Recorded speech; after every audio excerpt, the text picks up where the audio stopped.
Olá, senhoras e senhores, sejam bem-vindos em nossa segunda aula da semana, a aula de número 22 do curso de Física Moderna 2. E hoje vamos continuar aquela discussão sobre átomos multieletrônicos, onde vamos discutir o estado fundamental dos átomos multieletrônicos. Lembrando que estado fundamental é o estado de menor energia. A gente já viu isso para o átomo de um elétron, e agora que nós estamos estudando átomos multieletrônicos, nós vamos fazer uma análise qualitativa. Não vai ser feito nada quantitativo, nenhum cálculo, até porque foge um pouco a proposta do curso. Mas vamos fazer essa análise qualitativa de alguns átomos da tabela periódica, tá certo? Então vamos lá e me acompanhem. Então, a aula hoje é estado fundamental dos átomos. Como eu já falei em algumas aulas, a obtenção da solução da equação de Schrödinger para átomos multieletrônicos é obtida por métodos aproximados, né? Eu já comentei quando eu falava sobre átomo de hidrogênio que somente o átomo de um elétron é que possui uma solução analítica. Os outros átomos eles precisam de soluções aproximadas, e é essa aproximação que a gente vai usar aqui. Basicamente, o que a gente vai usar de aproximação é considerar o elétron sob a ação de um único campo central, independente dos demais elétrons. Então, quando a gente for analisar os elétrons, a gente vai fazer assim: existe o campo devido ao núcleo do átomo, né, que foi o que a gente usou no átomo de hidrogênio. Quando a gente colocar um segundo átomo, então a gente vai imaginar que esse átomo ele vai sofrer a ação tanto do núcleo como do outro átomo que está ali orbitando em volta do núcleo, e vamos considerar todas essas duas considerações, essas duas interferências, como sendo o único centro para poder facilitar o entendimento do problema. Então a gente vai usar essa interpretação para poder discutir esses estados fundamentais. Vamos começar pelo átomo mais simples que existe, é o átomo de hidrogênio. Na verdade, isso já foi discutido, vou só colocar aqui por conta do contexto, mas a gente já estudou o estado fundamental do hidrogênio nas primeiras unidades. Aqui é só para mostrar onde é que ele fica na tabela periódica. Ele tem número atômico 1, ele só possui um elétron, e usando a notação espectroscópica da aula anterior, esse elétron ele tem configuração 1s1, ele está na camada K, na camada N igual a 1, número quântico orbital 0, então a gente chama esse nível de S. E como só é um elétron, ele vai ocupar o primeiro espaço da camada 1, da camada K. Então ele é 1s1, e esse único elétron que o átomo de hidrogênio possui, ele já tem um estado fundamental, a sua energia do estado fundamental bem definida, que vale 13,6 eletronvolts, né? Tá aqui. Então essa aqui é a expressão que a gente já conhecia de lá. Nosso N vale 1, né? Por isso aqui, na verdade, isso aqui é menos.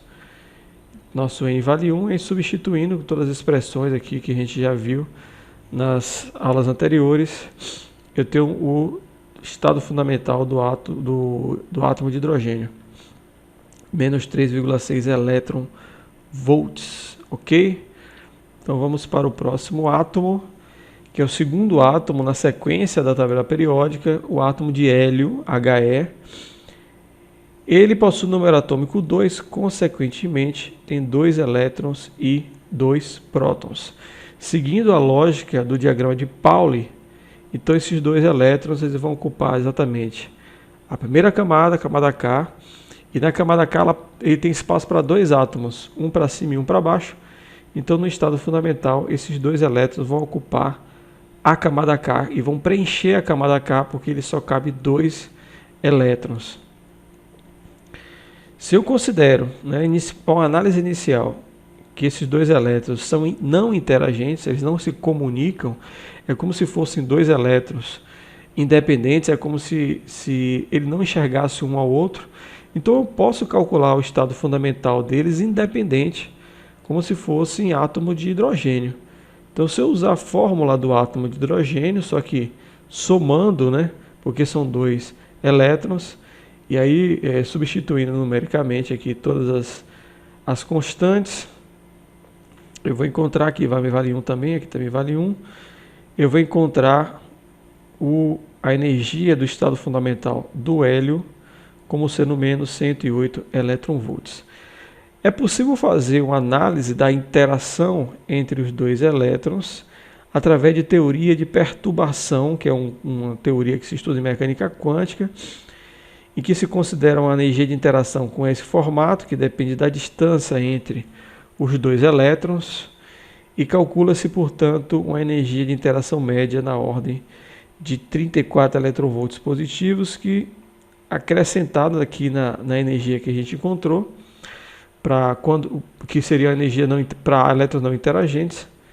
Eu vou incluir aqui a parte interagente dos elétrons, e aí no final vai sobrar menos 74,8 eletronvolts. Esse seria, portanto, a energia do estado fundamental do hélio, considerando uma interação entre os dois elétrons através de teoria perturbativa, que é uma teoria aproximada também. Só lembrando, como eu falei, que no hélio os dois elétrons que ele possui preenchem, portanto, a camada K, porque a camada K só tem dois espaços, só tem dois estados possíveis de ser preenchidos. Os próximos átomos, seguindo a sequência, é o lítio e o berílio. Aqui eles estão abaixo do hidrogênio na tabela periódica. Possuem número atômico 3 e 4. Então o lítio tem 3 prótons e 3 elétrons. E o berílio tem 4 prótons e 4 elétrons. Então lembrem-se lá da aula passada sobre como era a distribuição dos elétrons na estrutura eletrônica do átomo. Você pega, são 4, no caso o berílio, o lítio são 3. Então os dois primeiros vão ocupar a camada K, vai ser o átomo 1s1 e 1s2. E o outro átomo ele vai ocupar o nível imediatamente superior, que é o 2s1. Então ele vai preencher o subnível S da camada N igual a 2, que é a camada L, né? Se eu não me engano. Depois do K vem o L, muito bem. E o berílio, o quarto átomo a mais, ele vai preencher essa camada L, a camada 2s, na verdade, como tá escrito aqui. Então, o lítio ele tem átomos 1s1 e 1s2, preenche essa camada aqui, e o último que sobra, ele tem configuração 2s1, enquanto que o berílio ele vai ter 1s2, vai ter preenchido essa camada 1s e também preenchida a camada 2s. A grande diferença entre nesses átomos de lítio e berílio e os átomos de hidrogênio e hélio é que no hidrogênio eu só tinha uma camada, que era a camada K. Agora eu tenho a K e a L. Então, os elétrons que estão na camada L, que no caso é 1 para o lítio e 2 para o berílio, eles vão sofrer influência tanto do núcleo atômico como a camada K, que está por dentro. Então, o que vai acontecer? Isso gera uma influência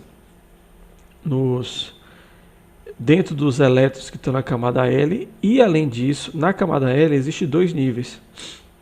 Existem os átomos P do subnível P da subnível S, mas não é o caso aqui, estou adiantando as informações, aqui não é o caso. Então a presença de outras camadas altera a energia do estado SP, como eu falei para vocês. Então, apesar da energia ela depender só do número quântico principal, ou seja, o átomo da camada L, ele tem número quântico principal igual a 2. Independente se é S, P, D ou F, eu teria a mesma energia. Só que a presença de uma camada interna de átomos, de elétrons, acaba alterando a energia desses dois subníveis. Então essa atração extra, ela diminui a energia do estado 2p quando comparado ao estado diminui a energia do estado 2s quando comparado ao estado 2p. Então a grande diferença aqui em se analisar átomos multieletrônicos é que a presença dessas camadas internas que alteram a força de atração entre o elétron e a parte interna do átomo, E isso vai gerar uma diferença de energia entre os subníveis dessas camadas por conta das distâncias. A camada P ela é mais distante em relação à camada S. Isso vai gerar uma diferença de nível de energia. Ok? No caso do boro e do boro até o neônio, que é toda essa linha aqui, vai do número quântico 5 ao número quântico 10, número atômico 5 ao número atômico 10, boro, carbono, nitrogênio, oxigênio, flúor e neônio. O boro ele possui número atômico 5, sendo o quinto elemento, ocupando a camada 2p. Agora sim, aquela discussão, né, que foi falada no slide anterior, ela faz sentido, porque agora eu vou ter átomos na camada 1s1 e 1s2, átomos na camada 2s1 e 2s2, aí fecham 4 átomos, e o quinto átomo do boro, ele vai ocupar a camada 2p1. Só que 2p1 e 2s2 são átomos que estão na mesma camada, que é a camada L, mas não possuem a mesma energia. Por que não possui a mesma energia? Porque, como eu acabei de falar, a camada interna do átomo de boro, que é a camada K, ela acaba gerando uma diferença de energia entre os subníveis da camada L, que é o subnível S e o subnível P. Por conta disso, existe uma diferença de energia entre esses átomos do subnível P, da camada 2P e da camada 2S. E isso acontece com todos esses átomos que estão nessa sequência, porque o boro ele possui um átomo na camada 2P, seria 2P1. O carbono possui 2 átomos na camada 2P. O nitrogênio tem 3 átomos na camada 2P. E assim sucessivamente, até que o neônio, que é o último, ele vai preencher a camada 2P com os 6 átomos que sobra para preencher essa camada. Então o neônio é aquele que vai ter completa a camada P, os 6, ele vai possuir mais 2 na camada 2S e mais 2 na camada 1S. Então ele tem 6 com mais 2, 8 com mais 2, 10. Ele tem 10 elétrons, conforme a gente pode ver aqui no número atômico do neônio. Certo? Então, à medida que você vai preenchendo a camada 2P, você vai mudando esse elemento do boro até o neônio. Então, preenchendo as demais camadas, vira-se o elemento até o neônio, como eu falei. E o aumento do número atômico diminui a energia do estado 2P. À medida que se aumenta a quantidade de elétrons na camada 2P, essa energia da camada 2P vai diminuindo e isso vai alterando o estado fundamental desses átomos. Por conta disso, o potencial de ionização, que é a quantidade de energia necessária para você tirar o último elétron da camada 2P do neônio, seria o potencial de ionização, é de 21,6 volts. É a quantidade necessária de potencial para poder você extrair esse elétron, né? Então, está dada aí a informação. Bom, então é isso que eu queria mostrar. Não coloquei todos os elementos químicos que estão discutidos lá no material, porque eu achei que ficaria muito repetitivo, é muita informação que se repete e também ficaria uma aula muito comprida e talvez um pouco monótona. Eu preferi só dar a ideia inicial e espero que vocês leiam o material e vejam a discussão que existe com outros elementos da tabela periódica, certo?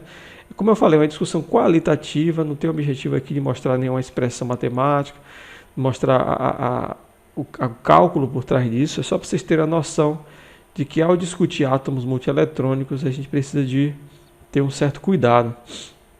É diferente de considerar um átomo com um único elétron em estados diferentes.